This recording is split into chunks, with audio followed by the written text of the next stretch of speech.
What's going on YouTube? It's your boy Jeremy Wormy, and I'm coming at you with another video.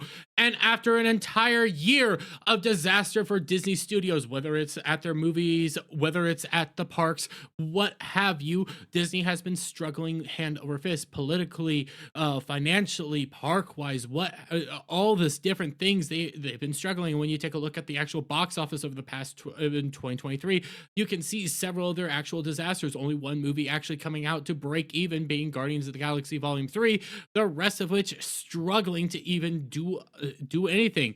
Honestly, being flops mainly across the board, and with a continual activist investor in the form of Nelson Peltz trying to get seats on the board to help try to steer Disney in the correct direction. We have had Bob Iger come out and announce restructuring. Now, I know this particular article that I have right here is from 2022, but they are continuing this executive restructuring and things of that nature going on over at Disney to try to save face, try to steer the ship in the right course, and try to change everything that's going on. And now we had a massive announcement with Disney shakeup Sean Bailey out as president, David Greenbaum to lead newly combined live action division on 20th Century Studios. That's right, Sean Bailey has left the studio. Now, for those of you who aren't aware, Sean Bailey was the leader of the live action division of Disney itself, focusing on all sorts of different entertainment properties, helping spearhead these different entertainment properties. He's been there for about 15 years at the group as this president, focusing on some of these things. But when you actually take a look at what his filmography was ever since 2010, you can start trying to get an idea of maybe some of the reasons he might be gone. Yes, he might have worked on things such as Alice in Wonderland and Maleficent. Alice in Wonderland being relatively a decent movie until you get into the sequel.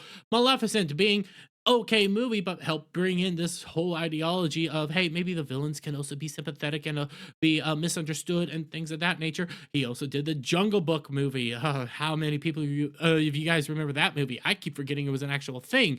And then as you move on, yes, he did that Lion King live action, guys, or live action Lion King movie. Yes, it might have made $1 billion, but let's not be nitpicky here. That movie was a disaster and was a tragedy of actual Lion King, anything like that. My God, they screwed up freaking Scar's song.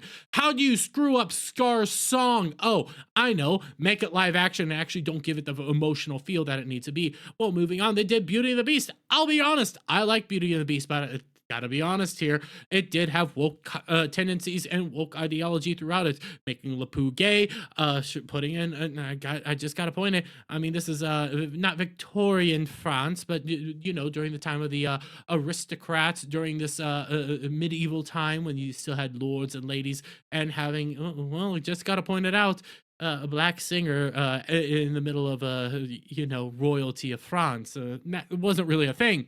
Then you move on. Aladdin. Oh God, another one of my favorite movies that turned out and made it into live action. That was a tragedy, a disgusting mess. But yes, all three of those movies might have broke $1 billion and might have been successful to the company at the time. But moving on now, we've also had other flops, such as The Haunted Mansion and Little Mermaid. And when you actually go take a look at what these movies did at the box office, Little Mermaid barely even broke even. If actually, I don't even believe it broke even at all, considering it needed about $600 million just to break even. And it didn't make it. It didn't even cross it. If it did cross it, it barely crossed it. More than likely, it didn't cross it. It was a disaster. It was a monumental push, and it wasn't something that people wanted to go see. Actually, when it came to Little Mermaid, there was more pushback against it because people were finally starting to realize that, hey, Disney doesn't care about you. Disney doesn't actually think that you guys want to go see this, and it was a soulless cash grab of monumental proportion. The other one was Haunted Mansion. Haunted Mansion was a mega flop for Disney as it is, coming out at a very weird time, being a horror movie coming out a whole lot sooner than October. I believe it came out in about August is when I believe. No, it came out in July. I was way off on that one.